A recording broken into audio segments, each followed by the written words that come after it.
Things are being taken from us or about to be lost. Our freedom, our sovereignty, our culture, our history, our education. We've been warning you about how progressives are taking America's education through Common Core to a whole different place. They are now going to lengths of regulating their bathroom breaks. It's a story out of Chicago. We talked about it at the opening of the show. It's nuts. Elementary school kids received a memo giving the new restroom break policy, if I may quote, maximize student learning and reduce the loss of instructional time. Each kid gets about 5 minutes. Twice a month, I think it is. Joining me now to talk about this is Kyle Olson from EAG News. Kyle, how are you? I'm doing well. Okay, so you are, I think, Kyle, you're the guy who really kind of twisted my arm and got me to pay attention to Common Core, and I'm forever grateful. You have been watching what's been going on in the schools for quite a while. Two things. First of all, what is the story in Chicago? Are they having a problem with bathroom breaks in the elementary school, or?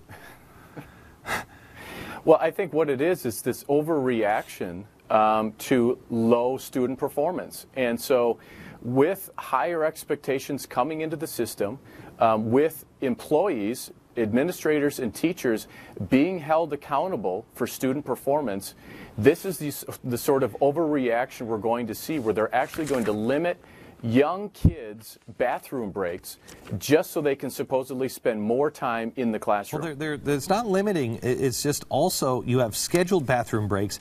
You are supposed, the kids are going to have to fill out a time out and a time in. The teacher is supposed to use a stopwatch, no more than 5 minutes, and then they disguise that in saying, well, that's the way we're going to teach them how to tell time too. I mean, this is North Korea stuff. I know. It's crazy. And it's no wonder we're seeing more parents homeschool. We're seeing more parents go to private schools, in charter schools, because this is the mentality of the government education system. Instead of trying to replace ineffective teachers, instead of trying to eliminate tenure and seniority and those sorts of provisions, these are the solutions that they come up with. And it's no wonder that we continue to see the sorts of results that we're seeing from government schools. This is not going to do anything to improve educational outcomes, to improve student achievement, but it's going to apparently fulfill the mission of saying, well, we tried to increase those things, but our solutions unfortunately didn't work. Tell me about David Coleman. I found out about him over the holiday. Never heard the name before. Take me through this guy. So David Coleman really is the architect of Common Core. And I think it's these sorts of solutions that the David Colemans of the world would find appropriate, because, again, all they're trying to do is create this North Korea-style education system as you described it. And so what David Coleman did is he partnered with the Governors Association, the chief school officers, the ACT group, his college board group. They all got together and they created the Common Core standards, which essentially is nationalizing the education system. And so he has been the architect. He's been pushing Common Core. But who is he? He's a friend of... He is the head of the college... Go ahead. He's the head of the college board. Prior to that, he ran a group called the GROW Network, which was pushing data-driven solutions. And his connection to Bill Ayers, his connection to President Obama, and Arne Duncan started in Chicago when Arne Duncan brought the GROW Network to Chicago in the early 2000s, 2001, to implement data-driven solutions in Chicago public schools. Now, what's interesting is I think data is very useful, data is very important, but has it done anything in Chicago public schools? I mean, they supposedly have been using data for 13 years now in Chicago public schools, and it's done nothing except create these sorts of bathroom break solutions. You know, the more I mean, I don't understand this. We had really good schools up until really the 1950s, early 60s, and it just started going off the rail. We took God out of school. And then we developed the Department of Education, and it's gotten worse and worse and worse.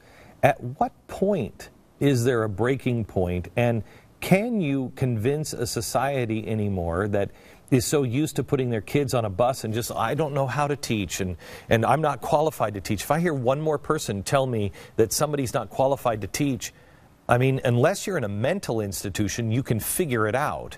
What is it going to take to break the back of this? With technology today, I think it's technology. With technology today, any parent can homeschool because there's curriculum available online, and it's not just the Common Core aligned curriculum. There's great curriculum provided by companies that is either Christian-based or it's secular, but it's not all the Common Core stuff. And so I think technology is the way to go, but you're right. I think what we're seeing is this diversification within the system. And so that's what's interesting about this, is we're seeing this centralization, this standardization with Common Core, but at the same time, we're seeing diversification within the system when it comes to voucher programs or education savings accounts, homeschooling, online learning, and those sorts of things. All right. Thank you so much, and we will talk to you again. Back in just a minute.